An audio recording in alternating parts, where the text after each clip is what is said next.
Windows Security and TPM Manager both show TPM 2.0 is present and ready, but FACEIT AC still gives error. Please enable FTPM 2.0 to continue.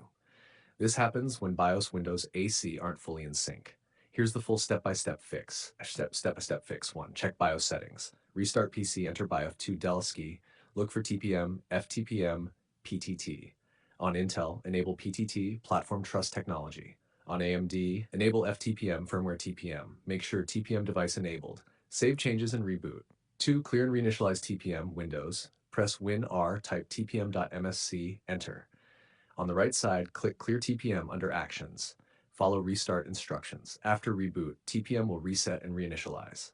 3. Enable Secure Boot. Back in BIOS, ensure Secure Boot enabled. Mode standard, Windows UEFI mode, not custom. 4. Enable Hypervisor, required for TPM attestation.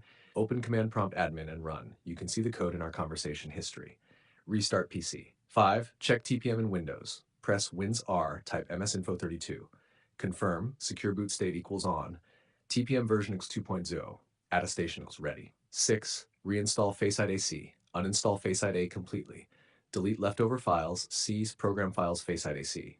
Restart PC, reinstall FACEIT AC from official site. Why this error happens. BIOS has TPM enabled, but FACEIT doesn't detect it because Secure Boot Hyper-V aren't active.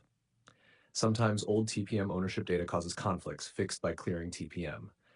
If you're on Windows 10, FACEIT may not recognize TPM properly. Windows 11 handles TPM attestation better. After these steps, FACEIT should recognize FTPM 2.0 correctly and let you continue. Do you want me to also prepare a SEO title plus tags package for this specific error? Please enable FTPM 2.0 to continue issue.